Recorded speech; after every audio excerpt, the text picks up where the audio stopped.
Okay, this is a video upload for purposes of wiring harness development for November 916 Echo X-Ray experimental home-built S7 aircraft. So instrumentation, starting from the left side of the panel, moving to the right, I'll come back with some of the systems. We've got, as the primary cluster here, we've got two AV30s in the top and the bottom position there. The top one is configured as a primary flight display with artificial horizon, airspeed, and miscellaneous info. The bottom is configured as our ADS-B traffic scope. However, it is also the control head for the Tail Beacon X, also by Microavionics. Because that's how we control that from one of the pages there, so it has to be configured and wired as such. Although I think both of them can be and should be wired to control the transponder if needed. On the left side of the cluster is the Canardia combo instrument, which is primary airspeed as well as altimeter and vertical speed.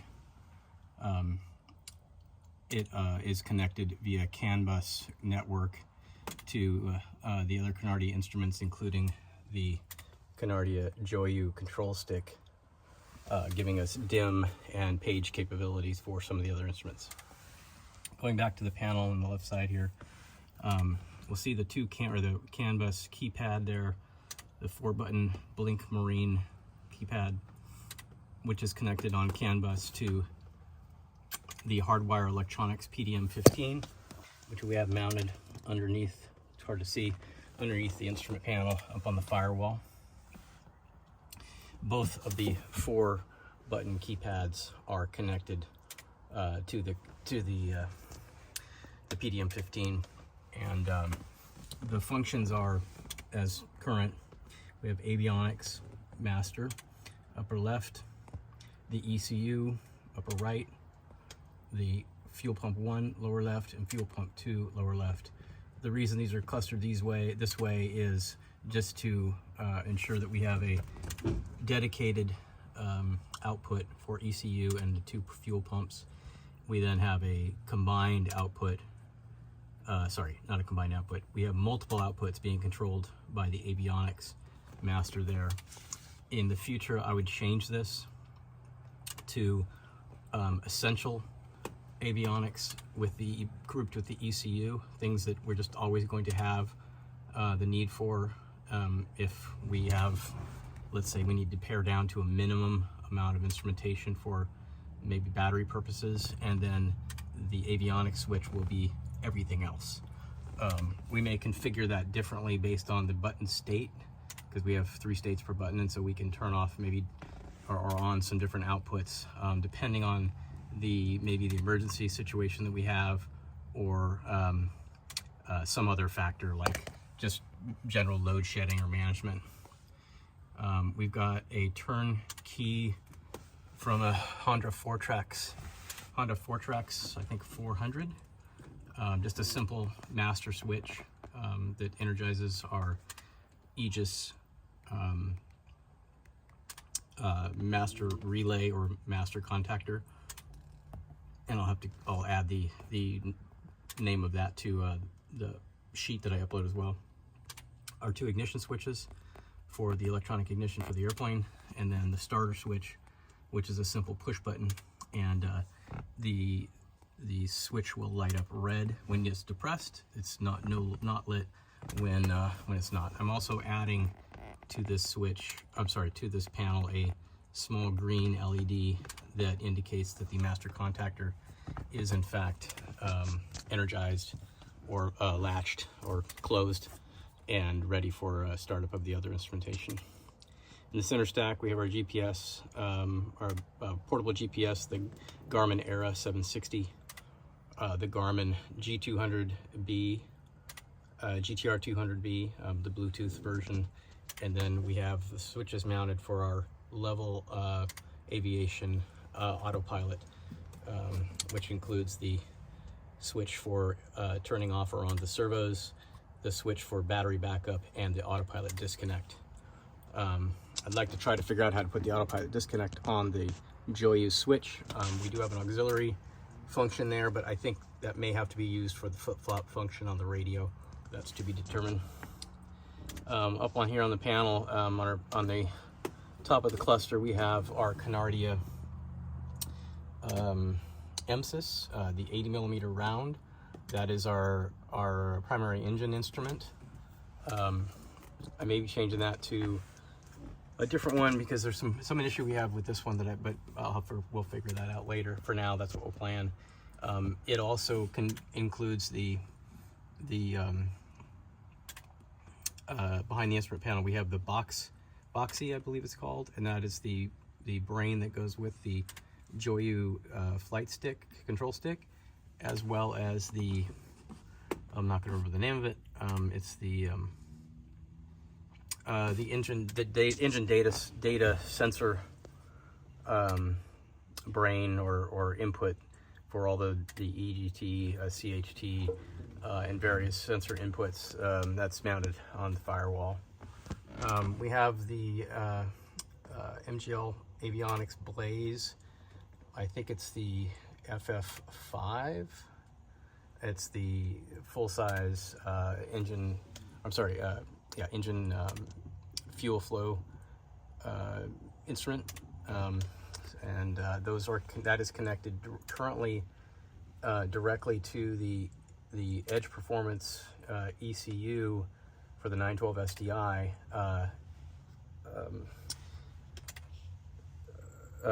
Outputs for the fuel injectors. So it's reading pulses off the fuel injectors to determine how much fuel has actually gone into the motor. I think I want to change that to, I have two of the Red Cube FT60 fuel flow transducers, one for the feed line, feed fuel, and one for the return tank fuel. They are installed, we just didn't have them working correctly, and so in the new harness, I want those to be the primary method of calculating fuel. We will use the transducer to feed fuel data, which we can get on the MSIS. And so what I'd like to do is, just depending on the capability of both these instruments, if the MSIS cannot receive directly the fuel injection pulses, then we'll keep that on the Blaze, and we will feed the data, which I know it can do, data from the two FT60 Red Cubes to the MSIS instrument. So essentially we have two methods of looking at fuel flow as kind of a sanity check on where we sit, and we still do some calibration there. Here at the lower part of the right cluster, we have the Level Aviation autopilot control head, so we can control that directly from this little instrument as opposed to having to just do it from the phone. Coming down to the lower instrument panel, and I'll move back over to the left, we have some stuff we didn't cover. We have just a pull knob, so that's not part of the wiring harness. That's for opening the radiator valve for the radiant heater we have. This is a fan control. This button here turns, and that is to turn off and on a CPU fan that is mounted to our heater box, which is again a radiant heater plumbed in line with the coolant from the motor, and then so we can get heat from there, and we can feed that in a few different ways, including two defroster vents. We've got just a simple USB DC 2-plug port, which also has a voltmeter on it. Our trim indicator from the Ray Allen trim indicator that comes with the RENS S7 kit. Two potentiometers here, simple potentiometers. I don't know the brand. I'll have to upload that in the list. But top one here controls the blue instrumentation light, which is kind of the primary nighttime light for night flying for the instrument panel. And then we have the bottom one, which controls kind of just a cargo light across both the front and the rear baggage compartment and the cockpit.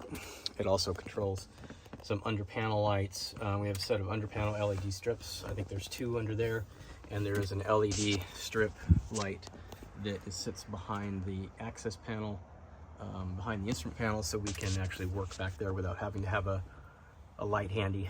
Those need to be wired directly to the main battery, so they can be operated without actually having to engage the master solenoid.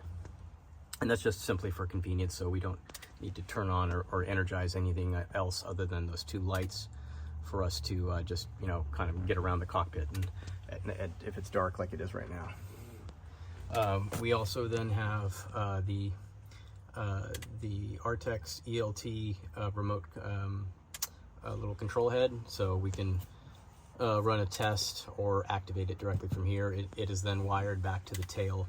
Actually, it's after about station 5 or 6, I think. Not quite all the way in the tail. We have a Hobbs, which is just a simple 2-wire setup. Right now, it's connected to the master, which means it's working right now, which I want to change. There should be a way to wire that directly to either the output on the regulator rectifier or some other switch, such as a pressure switch or whatnot. But we need to research on how to do that because we don't have the standard Rotax setup, which I'll cover. I'm not really sure how to do that. So what I didn't cover here was these 3 switches, which constitute our emergency bus.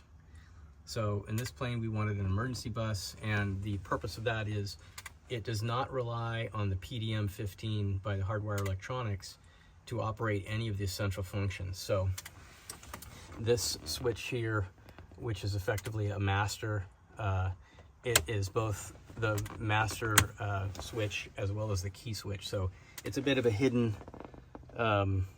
switch. So if we ever lose the key, we could still activate and start the aircraft, but we don't label that as such. It just says avionics, I believe is what it says, if I remember right.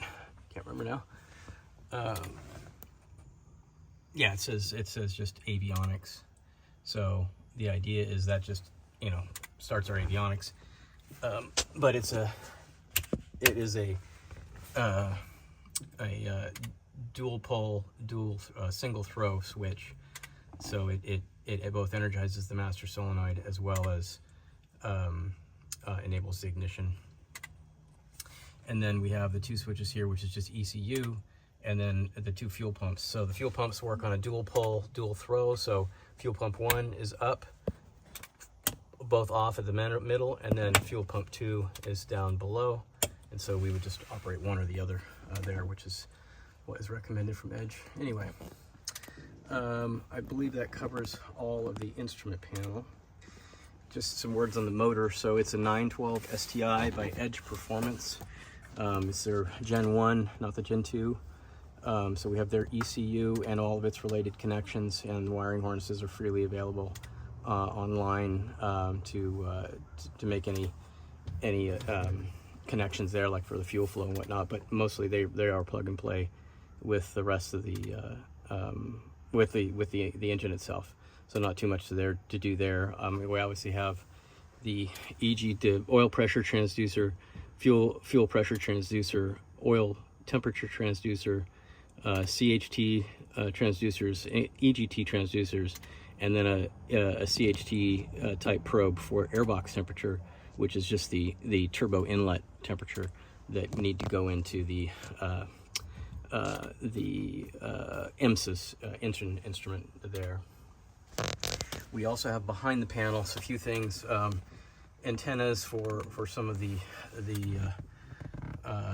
things like, and there's an external antenna for the Era 760. We also have the GDL, I think it's the 50R, which is the remote mount ADS-B in. It also has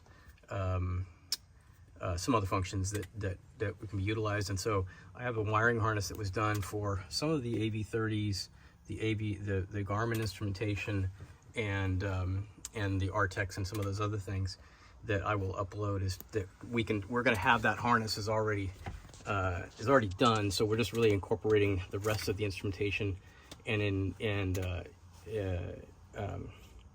integrating anything else that needs to be integrated to that harness. And so what we'd like to have at the end is just one complete master harness that can be broken out by systems, which would make sense, but one that has all wiring connected.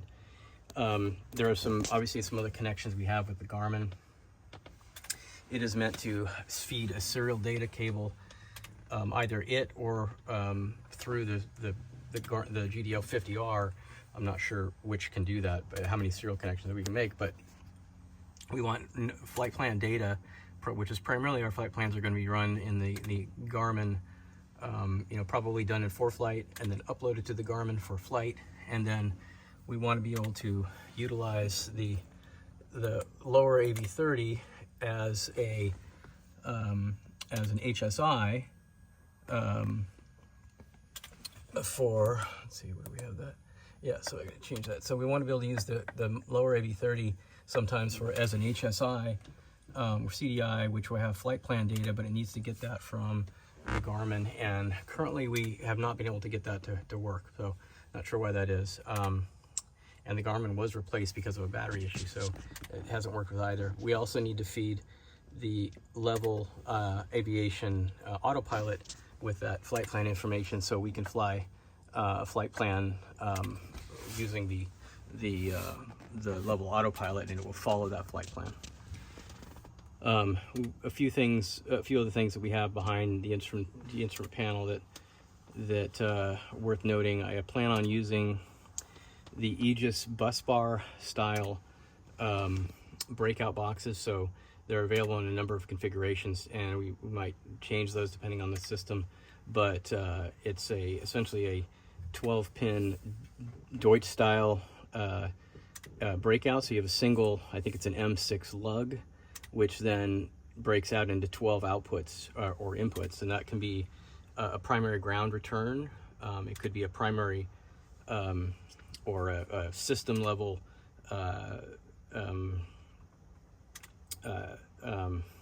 what am I trying to say?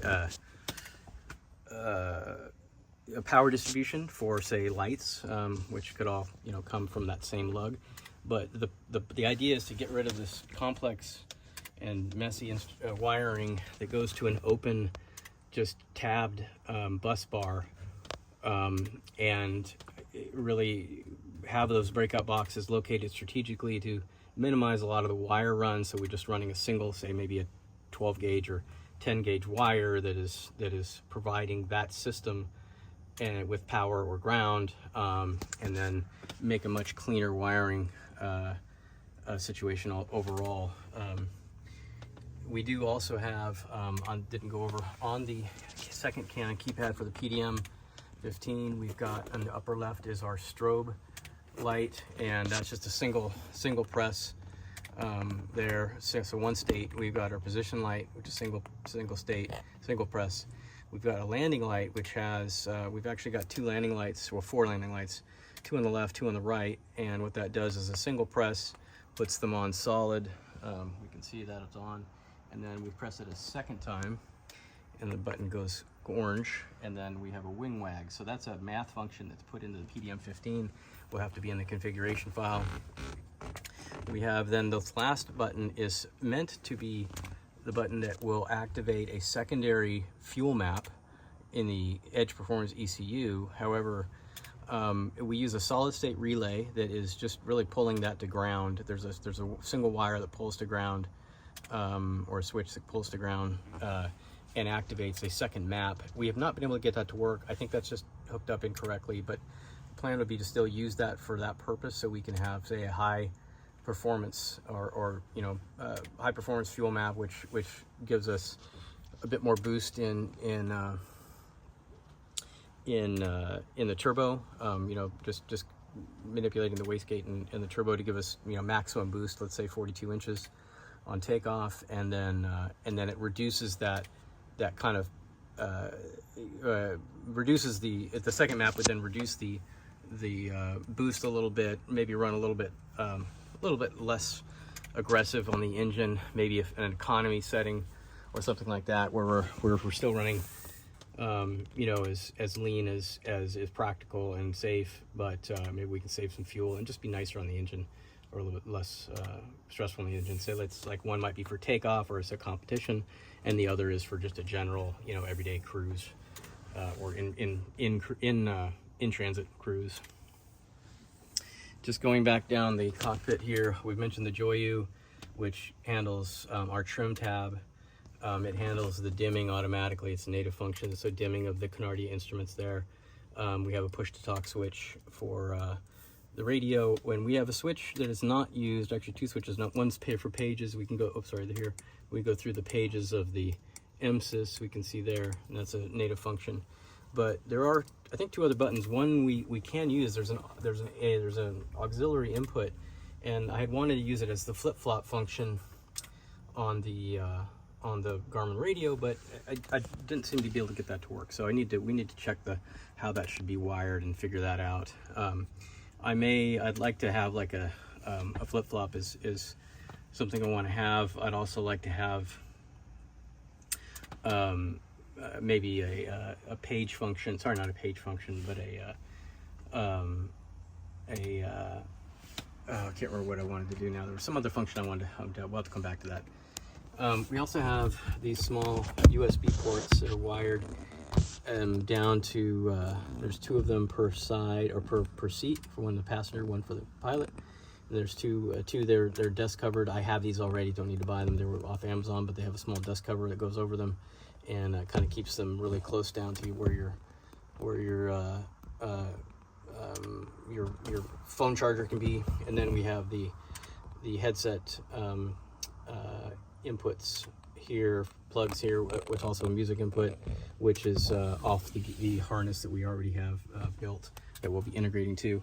Again, it's a repeat of that in the back here, where we see the two ports and the headset jacks. Again, I went over the lights up here. I went over we have the strobe lights on the wingtips, strobe and position lights on the wingtips. Those are the Watt Engineering, I forget the name of them, but they're I think they're something like Blaze or something like that. And so that we have those wires that run out to the wing. We have the two wires on each jury strut, left and right, which power our high landing light, and then two that come out the bottom of the fuselage that power the two left and right low landing lights. And then, as I mentioned, we've got the dome light in the cockpit, the dome light in the baggage compartment. I'll be adding probably one dome light that just illuminates the front of the cockpit a little bit more up here. And then we've got just an LED light strip that needs to be incorporated into the harness up on the front bar there that shoots forward. We currently have all of the lights coming back to a single, can't see it very well, but there's a single ground point for all the lights. And I think some of the USB ports, just so we don't not having to run those wires forward, we just run them all back to the same place. I'd want to do something like that again. Again, just think strategically about the systems. You know, the lights, with the exception of the lights we activate through the PDM-15, which are the strobes, landing and position lights, but like interior lights and just kind of auxiliary lights or things like that, I want to have just grouped and again wired directly to the bus, or to the main battery on the unswitched side of the master contactor. We also have the Sentry Mini, which is just mounted to a window. I plan on mounting that up to the top and running a USB-C cable just down to one of the ports like we do have now, and I'll clean that up a little bit, but no real harness for that. We do, however, have the external magnetometer, which can't really see the wire coming out. That is mounted in the left wing, probably about 4 or 5 feet out, kind of away from some of the ferrous metals, but that needs to be wired into both of the AV30s, so we can have you know, a magnetometer function on either the top or the bottom AV30. In the rear, I'll come back to the battery, but in the rear of the plane we have the Artex. I forget the actual model. I'll upload that too, but it's the Artex ELT back there. We also have back there, as I mentioned, the Tail Beacon X by Microavionics. we had some problems with that. I'm not sure why, but whenever we ran the shielded wire, it didn't seem to work. But we'll want to use what the manufacturer specifies in terms of wire, connector, and gauge and whatnot. So, but yeah, that's just back in the tail, mounted at a plate, and it comes back probably to almost the original battery station where the battery hatch is in the S7. That's about where it's mounted.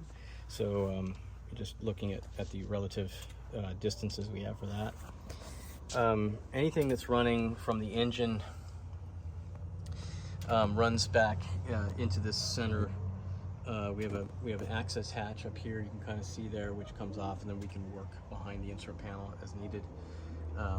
So in terms of wire run distances, if you need some specific measurements, let me know, and I can get those. But you can kind of see if you look at the standard width of the S7 cockpit, the instrument panel runs the length of that, and you can see the relative then positions of some of those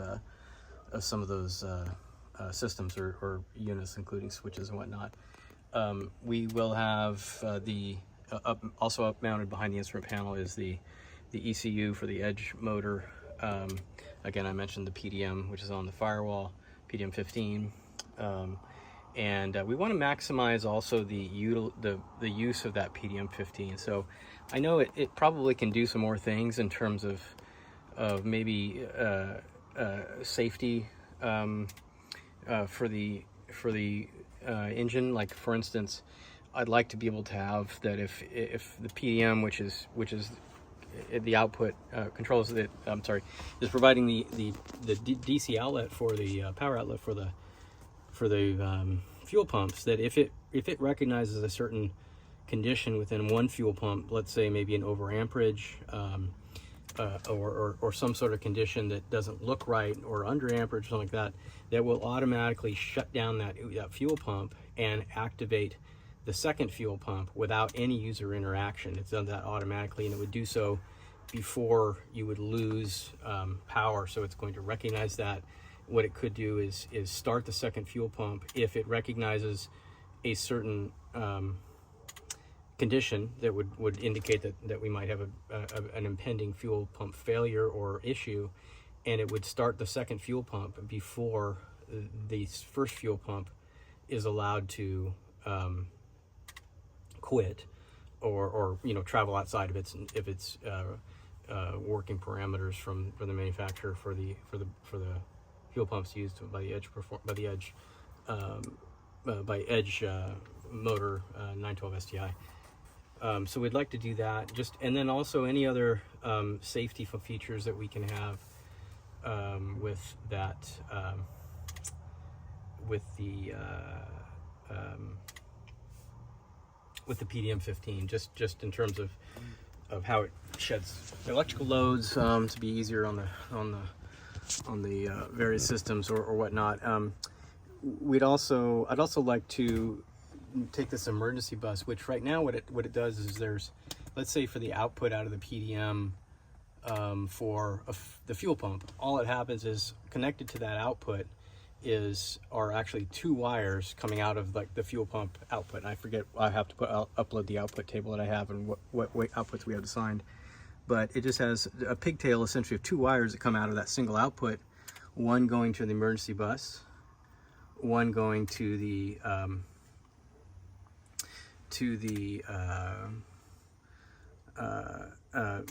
so what happens is that PDM, or that the second output will go not to the fuel pump, but it goes to the main bus, which is energized when the master contactor comes on, and then that is then fed to the switch, which then is fed to the fuel pump. So theoretically, the idea was that if the PDM 15 failed, we could still energize or activate the fuel pump. But I think that's actually incorrectly wired. I think we need to rethink that the secondary or the emergency bus, and really kind of the overall concept of the essential instruments for the PDM configuration. But we do need to have something that will allow us to fully operate the aircraft and its essential systems, nothing more than essentials, which in this case would probably be a good portion of what's here. One of the AV30s really would be sufficient, because we can get really most all information we need in an emergency situation. Maybe both AV30s. We can probably not have to have the Canardia because we have all that information on the AV30s. But the Garmin we would want to be able to navigate, the radio we would want to be able to communicate, and then really just the engine instrument would be the only other thing other than lights. We would need mainly the navigation lights and landing lights, I think, as part of the essential or the emergency bus. So there are some things I've seen, like I think from the Data Panel Corporation, where they will have, similar to like the Aegis breakout boxes, they will have a box with a single lug or maybe two lugs, one for ground, one for power. But then they have some fuses in there, and then several breakouts where that single power lug is going to supply, up to all these instruments, and those can be switched independently via the panel, but they're all running to a single kind of setup, or a single breakout box, which then covers the fused function, which I want to keep a fuse. So if we're not using the PDM-15, we're not utilizing its capability to be essentially the circuit breaker. So we need to supplement that in the emergency bus with just fuses, or if there's something that works better is kind of clean. And I like the idea of the fuses just because they're no moving parts, they're easy to replace, they're inexpensive, and you can replace them on the fly.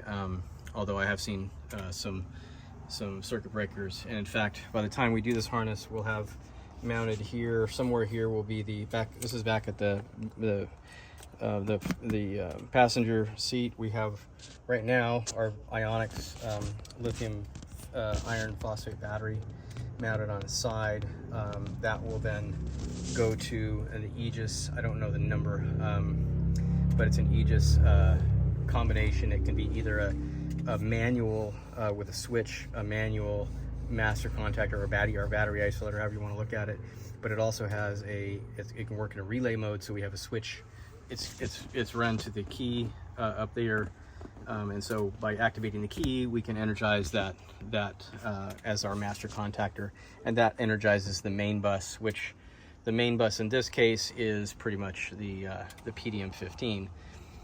However, with the emergency bus, that needs to kind of be its own backup or emergency bus, so we can get power to that just after the energizing the Aegis that will be here. And just again, we have one switch down there, that avionics switch, which actually is a dual pole switch. And again, it or the master switch, the key, will energize the Aegis, and that is again a kind of our hidden way to start the airplane should we, God forbid, lose the key and not be able to get that turned on. So I think that's it. I'm sure there will be some things I've left out that we'll have to run through. Oh, I'm sorry. We will also have some various fuses. After exiting the Aegis, we will have a 50 amp automatic reset circuit breaker in case for some reason the main battery run, which goes from, I guess, at station 2 up to essentially to the PDM lug, which is up, I can't see it up under there, the PDM-15. That would also then need to branch off to a small bus that would power some things that just we don't have the outputs for on the PDM, which I forget exactly what that is. Well, I think maybe like the autopilot, and of course the emergency bus needs to be separate. So we'll have to figure that out too. I guess that's it for now. I'll have to upload some things, specs on some things where we do not have you don't have a wiring diagram, so we can get the model numbers and whatnot, so you can pull that and put it all together as needed.